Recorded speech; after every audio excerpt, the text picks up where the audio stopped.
Music, news, sport.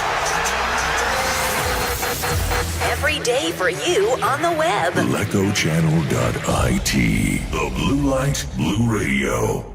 Trasferta di Rimini per aprire questa stagione, il precampionato, insomma qualche alto e basso, state lavorando tanto, come arrivate? Sicuramente abbiamo voglia di iniziare la stagione perché comunque è da tanto che ci alleniamo e secondo me è arrivato il momento di far vedere che tipo di squadra siamo.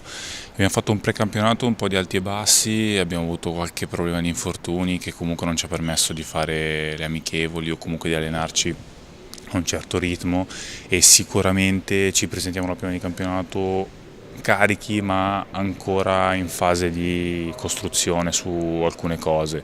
Cacace è rientrato questa settimana, quindi sicuramente possiamo lavorare ancora tanto su di noi. Partite contro una squadra che non conoscete perché lo scorso anno non era nel girone, che tipo di gara vi attendete? Ci aspettiamo sicuramente una partita molto fisica, tante mani addosso, una difesa a tutto campo per la maggior parte della partita. Noi dobbiamo arrivare con la testa giusta perché comunque è un campo difficile e cercare di fare le cose con attenzione e non subire questa loro pressione che sicuramente è una loro arma, ma che sicuramente abbiamo le qualità per gestire al meglio.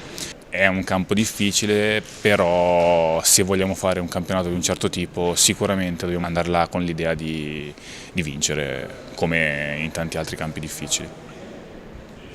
Music, news, sport.